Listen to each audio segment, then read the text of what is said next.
couple of months, Qatar became the center of the world's football. We were there and we'll share the experience in the next video. In this one, you'll discover two areas that we heard a lot during the World Cup because of their stadiums, but they're actually part of much larger projects. Education City and Aspire Zone. The idea is to discover, apart from the stadiums, what else can you find in these places? What are they known for?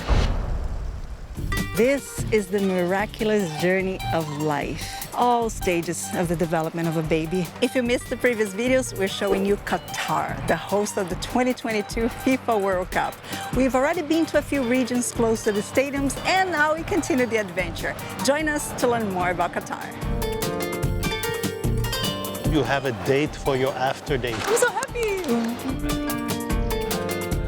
Now you may think, nothing else will surprise you, right? Just wait.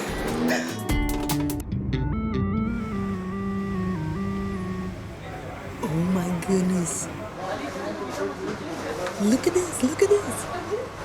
Today we wanted to try some bakery goods here in Qatar. So we discovered this place here that is very famous. When we got there, it was quite busy. Right? There was just one problem. What problem? They have no seating. Oh, it was close to Education City, so we found a beautiful park here. And this is exactly the area we're going to show you today. Do you even remember what we chose? Bakery goods. I'm really excited for this one here. Konafa. I think this is typical here in Qatar. And this was selling like water. Everyone was getting this. Oh, there's two here. And this is the pizza. Like a pizza? No, that's all. Just a pizza. Mine totally looks like a sfiha. Yeah, but it's different from other sfihas I had before. How? The cheese is similar. I think it's the dough that is a little different too. It's okay. Tastes more bread than anything. I guess this is the difference, yeah. You taste more of the dough here. The dough is very soft.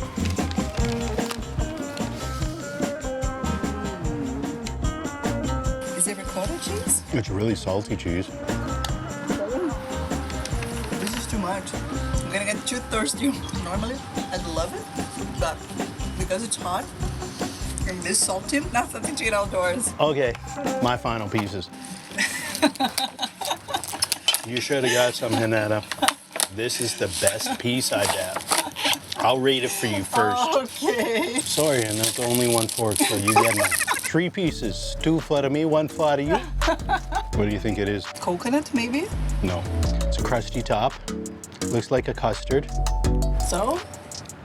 It's good. It's not so sweet. I think it is a custard, some sort of custard. It's not coconut on top, I don't know. A little more caramel taste. Oh, yeah. Yeah, it's good. Oh, you want to try? It's warm. It's like a pudding. A custard. It's really good. I love it. Not sure it's caramel on top. Probably a little bit of sugar to brown it. It's amazing. I have to Google. Go ahead. It's a traditional Middle Eastern dessert. It's a dessert, baby. We're having it for breakfast. Yeah. Made with spun pastry called kataifi, soaked in a sweet, sugar-based syrup called attar, and typically layered with cheese or with other ingredients such as clotted cream, pistachio, or nuts. I absolutely love this. Wow. I could have this every day. This is the city of Al Khayan, the largest in Qatar outside of Doha. And here there's an area and a stadium with an intriguing name, Education City. And why is that? It's exactly what the name suggests. Here there are lots of educational facilities, including satellite campuses from 8 international universities. There are students here from more than 50 countries. I'm sure you already heard of at least one of the universities that you find here. University of Calgary. They have a medical school here. They do, yeah, they do. That's cool. There's a second one. University of Ushuaia. You've never even been there. But they need to study ice and snow here. No, seriously. Texas A&M is here. Oh, Texas A&M, Yes, yeah. yes. Oh. We lived very close to this one. We lived in Austin. Texas A&M is in College Station. And they also have, I even made a list here, Virginia Commonwealth University, Georgetown University, Carnegie Mellon, Northwestern. Wow, lots of Americans. 6 American universities, 1 British, 1 French. Oh, yeah? Yeah. No Brasileiro? No Brazilian. No? No University of Bossa Nova? Carnaval? No. Wow, everything is so beautiful, so well taken care of. In the middle of this high-tech area full of educational institutions. Look at this, some old traditional Qatari houses. And it looks like they will maintain those. We were just walking around the park and we found a small museum here. We figured, well, let's go in for the air conditioning, right? When we got here, we realized that these are all utensils. Look at what they say here. From the era of the Prophet. Wow, so this was probably found in those houses. I don't know, I'm assuming here. But if not in those houses, maybe nearby. It's really cool. That is so cool, huh? Yes. It's totally free. Good for a break, huh?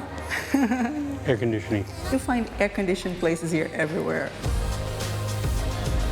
This must be brand new. Yeah, I didn't read anything about it. I didn't either. Obviously, it's just for Education City. Yeah, the station is wide open, but the place where you wait for the tram is air-conditioned. This is the mosque here, and even the mosque is part of the Faculty of Islamic Studies. Did you realize that there's running water everywhere in Qatar? Everywhere we've been? No, a couple places I saw walking water. No, seriously, why do you think that is? I think it might be to humidify the air when it's too dry. Or to cool it down. Yeah, because this is a desert, you know? We're in the middle of the desert. Or if you get really thirsty, No.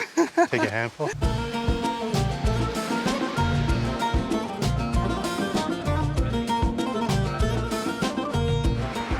A lot of important buildings in this corner. Universities, National Library, this is the convention center, this here is a hospital. By the way, this is a place that concentrated all the journalists covering the World Cup, the main media center for the World Cup. Also the International Broadcast Center, IBC. In previous World Cups, there were big media centers in all the stadiums, But never something like this. I was very proud to work there. even for journalists. It was easier than ever to meet colleagues covering totally different matches. In previous World Cups, this was impossible. Out of all these buildings in Education City, this is the one that is getting more and more attention every day. Not because of the building itself, that's a hospital, but because of these sculptures in front of it. This is the miraculous journey of life. All stages of the development of a baby, from conception to birth. And why these sculptures are here? This is a maternity and children's hospital. The sculptures are enormous. Look at them next to me. The very last one is the baby already born. This sculpture here was the very first nude sculpture in the entire Middle East. And it received a lot of criticism, not only because somebody is nude, it's a baby boy, but also because it depicts a human body.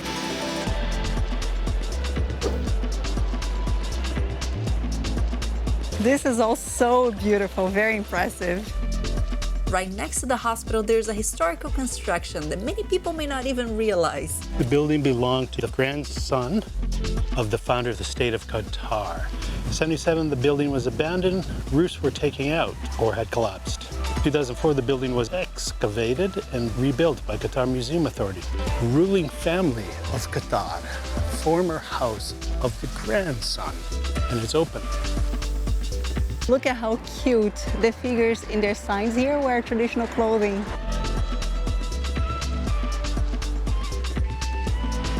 This is the National Library, so beautiful inside. Unfortunately, today it was closed.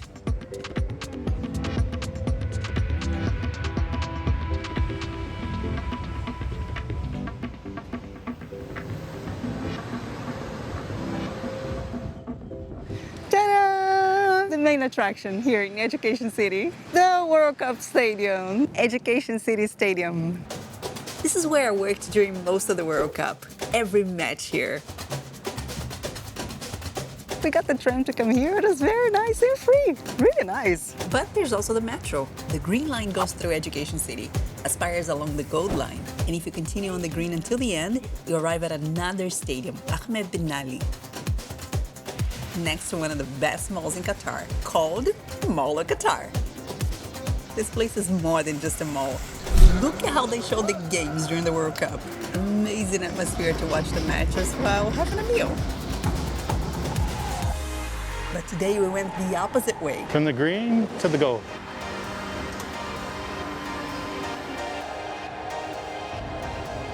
Someone just got in the gold card, which is like first class here. I could have a sneak peek. Very nice. From one stadium to the next. Look at that. We're now back in Doha, but still very close to Al Khayan, the city of Al Khayan. And this is an area here called Aspire Zone. Now, there's no easy way to get here by metro coming from Education City. Although the two stadiums are very, very close to each other, you need to go for a loop. So it'll be easier to catch an Uber. Welcome to Khalifa, Qatar's most historic and beloved stadium. Khalifa is a multi-purpose stadium as part of a huge sports complex. It's interesting because in the other area, everything was about education, right? Here, everything is about sports. The Aspire Zone itself is considered the ultimate sporting destination of the Middle East. It rose to prominence with the 2006 Asian Games. As an example, here they have a very interesting sports museum. It's the 321 Qatar Olympic and Sports Museum, and so many other facilities that I even had to write, not to forget. The world's leading specialized orthopedic and sports medicine hospital called Qatar, a leading sports academy developing youth athletes called Aspire Academy, and the world's largest indoor multi-purpose dome called Aspire Dome. I got so surprised when I discovered all this. Talking about the museum, I'd love to visit, but I have many other places I have to show you today, so next time. This is considered one of the world's most innovative sports museums. It's a member of the Olympic Museum Network, which includes 22 Olympic museums worldwide. Now, whenever you see images of the Khalifa Stadium, you see that torch-like building over there. And what is that? What is that, Gordon? That's a torch-like building, didn't you just say? Yes, but what is the torch-like building? Oh, it's officially the Aspire Tower, which is a hotel. Yeah, it's called the Torch. 5-star hotel, by the way. Oh, yeah? The tower is currently the tallest structure and the tallest building in Qatar. Now you may think, nothing else will surprise you, right? Just wait. Look at this. They created an entire building in the shape of 2022. What?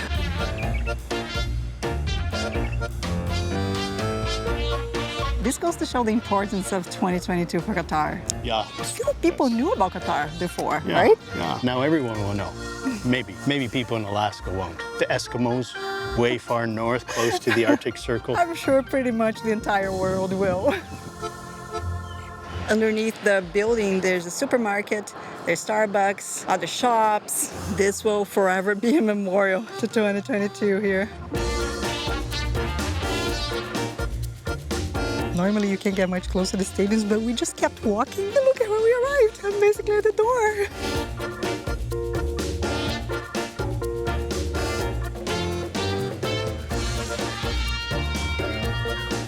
Now, right next to the stadium and the torch, you won't believe it, there's a mall.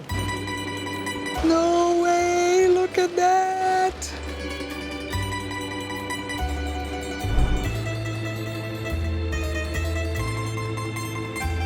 It is so cool because this canal is huge. So you walk along stores on both sides, the canal in the middle, and the gondolas just going back and forth.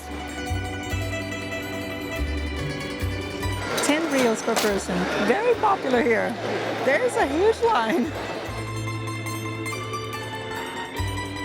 Any similarity to somewhere we've been before?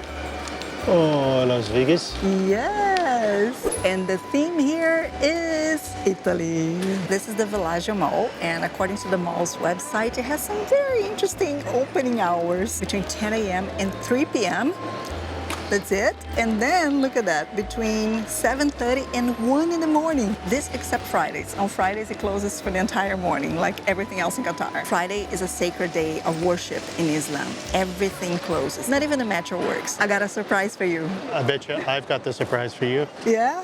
No, I got a surprise for you. Go see what's there. Yeah, I've already scheduled a hockey session. Oh, you know it! This is an Olympic-size ice skating rink, and it's one of the 2 ice hockey rinks in Qatar. Oh, they got to paint it out for hockey too. But right now, it's another Olympic sport going on, baby. Look at that, how beautiful. They got a hockey team here. Qatar Raiders. Yeah. Will they beat the Flames? No, the Flames would melt their ice. There is also a theme park inside the mall. This is actually the largest theme park in Qatar. Look at that taste of it. Cinnamon cream and dark chocolate, eh? Sounds very good. You know you have a date for your after date with mint oil. I thought you were joking, but no, it's seriously. Why would I joke? Because you joke all the time. After dates. What else we got here? We got some, we're playing halva. Oh, so good. Figs filled with walnuts. Look at that. Wow. Dried sort of coconut, eh? Wow. Next, here's some dried candy, maybe. Pistachio. Well, in case you haven't noticed, dates are huge in Qatar and the Middle East. 1,300. Oh my God, 1,300. That's like $400. Look at how interesting how you write Dior in Arabic, almost in reverse. The other side is super busy, not here.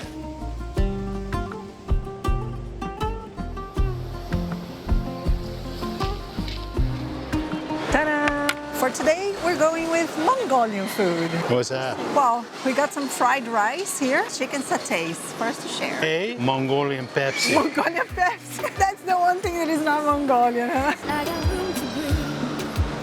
What does it remind you of? Chicken fried rice. Like in Indonesia? Like in Malaysia, huh? Mm-hmm. Reminds me so much of Indonesia. This is delicious. I'm so happy. Spicy. Sweet. This is sweet. More acid. Dip it. There's something spicy here. I don't know if it's the sauce or the chicken. You're playing on me, aren't you? Right next to the mall, there is a park. This is Aspire Park. And this park has something very unique. What is it? A duck and a geese. Really? Oh, it has a bridge. What else? Boating? What else? Oh, it's boating in the water in the middle of the desert. This is the only lake in Qatar. They keep the distance here. White's on this side and the colored over here. Oh, that's a duck. This is a swan. Oh, okay. Or a goose. Two different birds. They don't mingle. No. On the way back to the hotel, we walked through another mall, only to discover they also have a mid-afternoon break. Have you ever seen a mall totally closed like this on Saturday? Being in Qatar, do like the Qataris, right? Afternoon break. We're back here at the hotel to enjoy the pool. There's a dress code if you want to go to a public beach, but if you go to the pool in your hotel or to a private beach, you can just dress like you normally would. This is so paradise. See you later then.